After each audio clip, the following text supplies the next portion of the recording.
Hey YouTube, I'm Lucky, and it's time for another meta report. This is where I take the data from Trials of Osiris and I analyze it. I try to give it to you in as clear and as concise way as possible so that way you can use this information in your attempts to go flawless in the next week of Trials. So here we have it. Here is the data brought to you by Destiny Trials Report. This was the week of Rusted Lands, and lo and behold, the Hardlight reigns king, of course. Our Hardlight has been the #1 most popular weapon every single week of Trials, except for Widow's Court. The Revoker took that top spot, and I was thinking that considering Rusted Lands is a big map like Widow's Court, that it would probably take that top spot from it, but it didn't. Hardlight still reigned over Revoker with almost 1,000,000 more kills, as we can see here, which is pretty impressive. So #1 is Hardlight, #2 is Revoker, no surprises there. #3, Mindbender's Ambition, still the strongest shotgun in the game currently.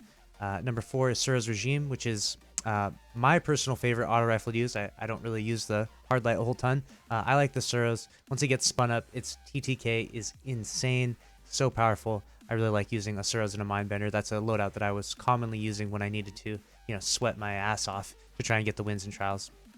Beloved gets the #5 spot, which doesn't surprise me. This is the most powerful sniper. It has the best roll. You can get quick draw and snapshot, which makes it super snappy, super agile. And if you're trying to counter Revoker users by having a little bit faster ADS time, a little bit ADS speed, you might be able to snipe them before they snipe you. So not surprised the Beloved is there, although the Revoker clearly is much more dominant sniper due to its reversal of fortune perk.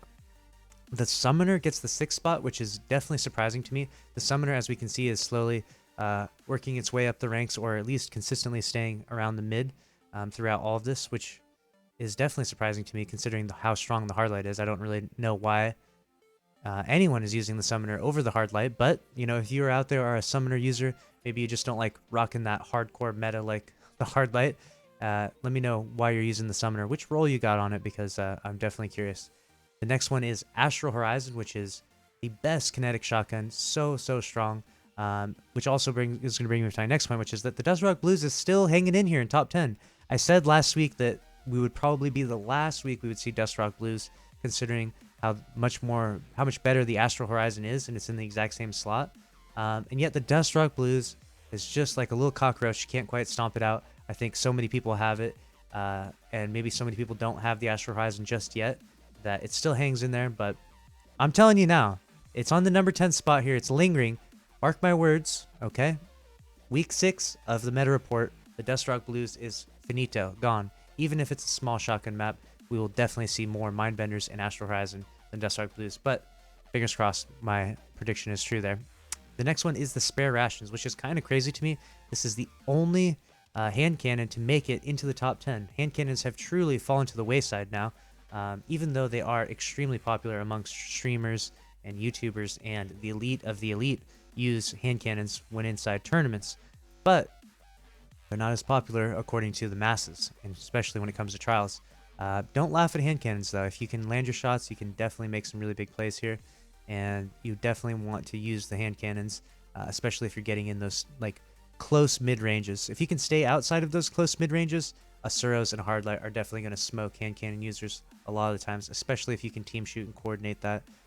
But hand cannons are definitely falling to the wayside, so anyone complaining about hand cannons being too strong is definitely not looking at the data the right way, or they're blind, because hand cannons are not nearly as strong as they used to be. The 9th spot goes to Bastion, and I love this a lot because Bastion is actually really good, and not a lot of people know it yet. Bastion's super strong. Use the Bastion if you want to have a good time, because once you get used to using it and its playstyle, it's super lethal, it's super strong, and definitely don't laugh at the Bastion. It's still top 10 meta, but it's a little off meta from the usual, Hardlight Revoker loadouts. And the 10th spot goes to the Dustrock Blues. So some weapons we're actually seeing missing from here. We see Not Forgotten has sort of fallen. Not Forgotten was here in week 1, and it made an appearance here in week 3, but it looks like Not Forgotten has sort of fallen off a little bit. Maybe it's due to the bigger size map, but I guess it was here on Widow's Court, which was the bigger map, so who knows, maybe we won't see another appearance from the Not Forgotten in the top 10. But let me know what weapons and loadouts you're using in Trials and what you're going to use. By the time this video comes out, it'll almost be the new week of Trials, and we'll see what map we get. Fingers crossed that we get Javelin 4 this week, but we'll see. Thank you all so much for watching the Meta Report. I'll see you in the next one. Later.